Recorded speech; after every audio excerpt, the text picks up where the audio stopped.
Hi hello నమస్తే, welcome to మన 9 TV.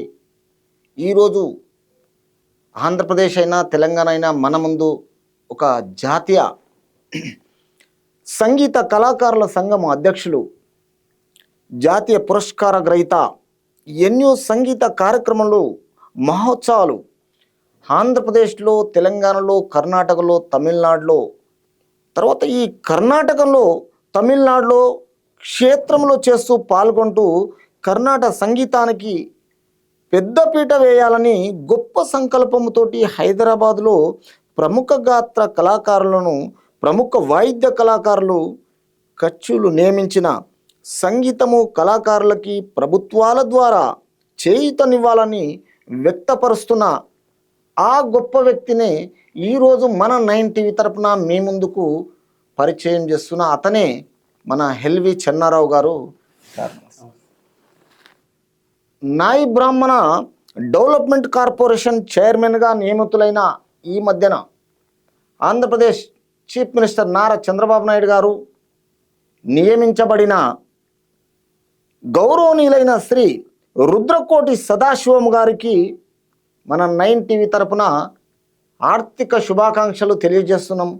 తర్వాత ఆయనకు సుపరిచితుడైన ఆంధ్రప్రదేశ్కు ఆ గౌరవంతో ఆ ప్రజల ముందు, ఆ ప్రజలలో ఆ సదాశివం గారికి చంద్రబాబు నాయుడు నియమించబడిన ఈ కార్పొరేషన్ చైర్మన్గా ఆయన సుపరిచితుడు ఎల్వి చెన్నారావు గారి ఆ ప్రజలకు ఎలాంటి సేవ చేయగలుగుతారు ఆయన అడిగి మనం తెలుసుకుందాం. సార్ నమస్తే అండి. నమస్తే అండి. ఈ సదాశివం గారికి ఈ మధ్యన ఆంధ్రప్రదేశ్ చీఫ్ మినిస్టరు ఒక నాయి బ్రాహ్మణ డెవలప్మెంట్ కార్పొరేషన్ చైర్మన్గా నియమింపబడింది కాబట్టి ఆంధ్రప్రదేశ్ ప్రజలకు ఎలాంటి సేవలు చేస్తాడు, అతనికి మీరు ఒక మిత్రుడైనా సుపరిచితుడైనా ఆయన గురించి కొంచెం ప్రజలకు విశ్లేషణ ఇవ్వగలరు? ఆంధ్రప్రదేశ్ ప్రభుత్వం గౌరవనీయులు రాష్ట్ర ముఖ్యమంత్రి వర్యులు నారా చంద్రబాబు నాయుడు గారికి కళాభివందనాలు తెలియజేస్తున్నాను.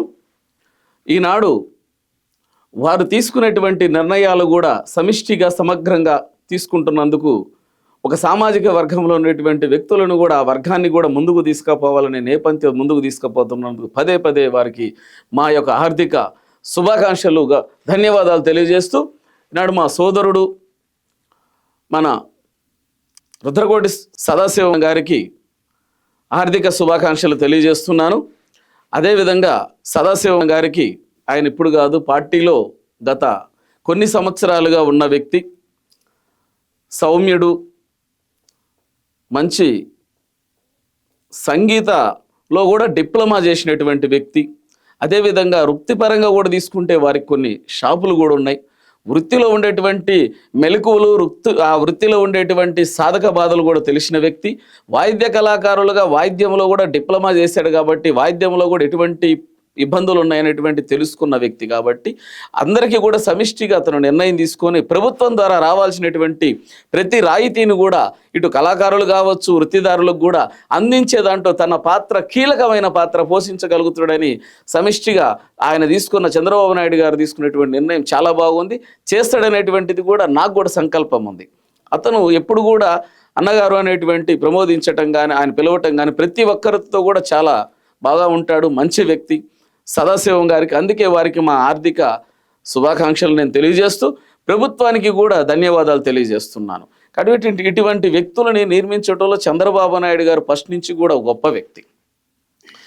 అసలు ఎన్టీ రామారావు గారు ఉన్నప్పుడు ఫస్ట్ ఈ ఫెడరేషన్ని తీసుకొచ్చింది ఎన్టీ రామారావు గారు. ఫస్ట్ అప్పుడు ఫెడరేషన్గా ఉంది, ఇప్పుడు కార్పొరేషన్ చేశారు. ఈ ఫెడరేషన్గా ఉన్నప్పుడు ఫస్ట్ ఎన్టీ రామారావు గారు టైంలో తిరుపతి నుంచే మన వినుకొండ సుబ్రహ్మణ్యం గారు 2 దఫాలుగా ఫెడరేషన్ చైర్మన్గా చేయటం జరిగింది. తర్వాత గుంటుపల్లి నాగేశ్వరరావు గారు రావటం జరిగింది చంద్రబాబు నాయుడు గారు టైంలో, వారు సీఎంగా ఉన్నప్పుడు. అప్పుడు వారు కూడా 2 దఫాలుగా చేయటం జరిగింది. తర్వాత రాజశేఖర్ రెడ్డి గారు వచ్చిన తర్వాత శేఖర్ బాబు గారని రావటం జరిగింది, వారు చేశారు. తదుపరి వైఎస్ఆర్సీపీ జగన్మోహన్ రెడ్డి గారు సీఎం అయిన తర్వాత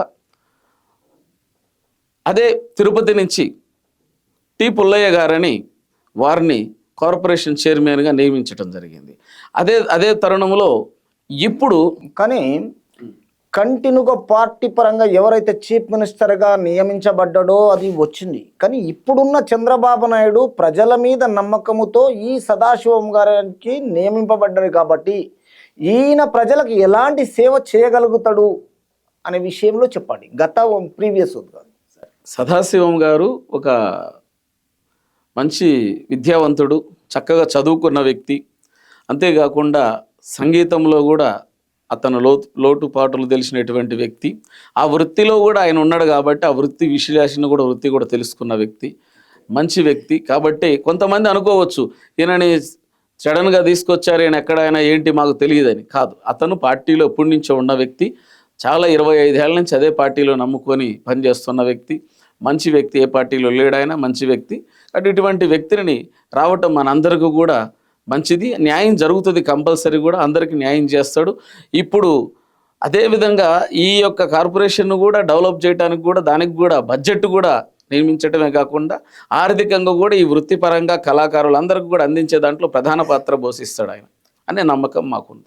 కానీ ఆంధ్రప్రదేశ్ ప్రజలకు నారా చంద్రబాబు నాయుడు మీద నమ్మకంతో చీఫ్ మినిస్టర్ అయిన తర్వాత ప్రజలలో ఉన్నాడు కాబట్టే ఈ సదాశివం గారికి నియమింపబడ్డాడు అనేది ప్రజలు చెప్తున్నారు.